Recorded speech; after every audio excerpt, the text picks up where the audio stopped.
नमस्कार. Blue ocean resort and स्पाचं एक नवीन division ज्याच्यामध्ये पाण्याचे तलाव आपण बांधले आहेत. तुम्हाला अनेक वेळेला आपण पाण्याचे तलाव दाखवतो.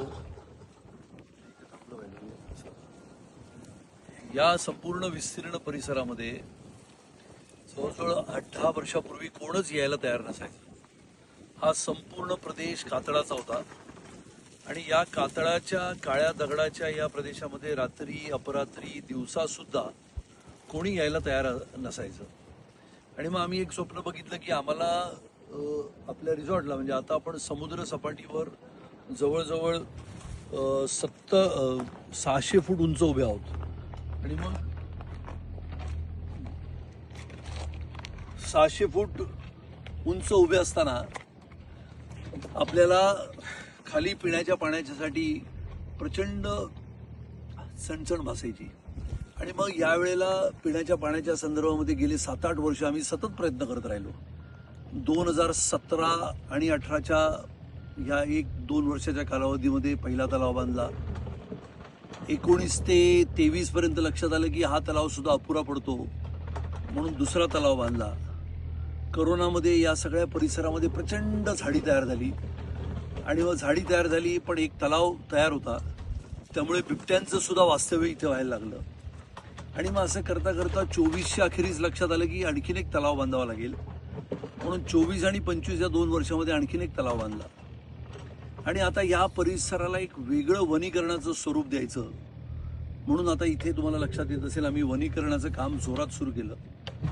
गेले 7-8 दिवस सगळे आमचे गार्डनचे आमचे काम करणारे सगळी माणसं अतिशय मेहनतीने परिश्रमाने काम करत असतात. आणि त्यामुळे हे सगळं करत असताना लक्षात येतं की त्या संपूर्ण परिसराला आता वनीकरणाचं स्वरूप द्यायचं आहे. आणि म्हणून हे वनीकरणाचं स्वरूप देत असताना या कातळामध्ये झाडं जगली पाहिजेत, टिकली पाहिजेत म्हणून माती, त्याच्यामध्ये खताचं मिश्रण, त्याच्यामध्ये औषधाचं मिश्रण, त्याच्यामध्ये वेगवेगळ्या स्वरूपाची झाडाला उपयोगी पडतील असं जसं आपल्या माणसाला अन्न लागतं तसं झाडांना सुद्धा अन्न लागतं.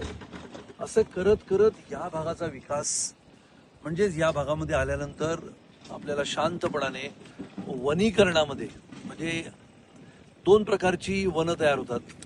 एक असतं ते म्हणजे माणसाने निसर्गासोबत जोडून घेऊन निर्माण केलेलं जंगल आणि एक निसर्गानेच वेळेनुसार काळानुसार जंगल बनत जातं. त्यामुळे एक निसर्गाने केलेलं आणि एक निसर्गाच्या सानिध्यामध्ये राहून माणसाने निसर्गाच्या सोबत एक जंगल तयार केलं. तसं आपण ज्याला आपण मॅनमेड जंगल म्हणतो ते आपण तयार करत आहोत.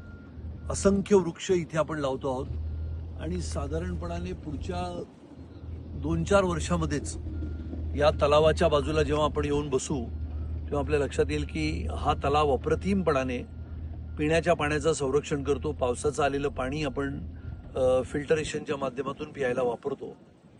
आणि मग आता 2 तलाव कमी पडतील म्हणून आणखीन एक तलावाची निर्मिती करायचं आपलं काम आता सुरू होईल. आणि त्यामुळे हे सगळं करत असताना ज्याला आपण म्हणतो पर्यावरणाने निसर्गाचं संरक्षण होतं, पर्यावरणाचं संरक्षण करावं लागतं. झाडं लावा, झाडं जगवा, झाडं टिकवा. अनेक वेळेला आपण बघतो शहरामध्ये लोक झाडं लावतात पण झाडांची निगा घेतली नाही तर झाडं टिकत नाहीत. आणि म्हणून अशा या कातळावर झाडं लावायचं आणि ते टिकवायचं हे अशा पद्धतीचं मेहनतीचं काम आम्ही सगळे करतो. तुम्हाला सुद्धा कधी ना कधी या परिसरामध्ये येण्याचा आनंद मिळेल आणि ते मिळाल्यानंतर तुम्हाला या परिस्थितीमध्ये म्हणजे जिथे कोण जात नाही अशा ठिकाणी जाऊन आपण ही सगळी झाडं लावून पिकवून जिथे एकेकाळी कोल्हे, लांडगे, डुक्कर अशा सगळ्यांचा वावर असायचा अशा ठिकाणी आता तुम्ही बघाल की एका मागोमाग एक हजारो खड्डे आपण तयार केले आहेत. आणि या हजारो खड्ड्यांमध्ये हजारो झाडं आता लावली जातील. आणि त्यामुळे जेव्हा कधी तुम्ही परत याल तेव्हा तुम्हाला याच्यावर एक नवीन जंगलाचा आनंद घेता येईल. त्यामुळे निसर्गाच्या सानिध्यामध्ये राहण्यासाठी तुम्ही स्वतःला निसर्गाचा आनंद मिळेल आणि निसर्गामध्ये राहत असताना आपल्या जीवनाचं एक सार आपल्याला लाभल्यासारखं होईल म्हणून तुम्ही इथे या कधी ना कधीतरी या मनुष्याने निर्मित केलेल्या या जंगलामध्ये तुम्हाला नक्कीच येणाऱ्या कालावधीमध्ये आपण बोलू. धन्यवाद.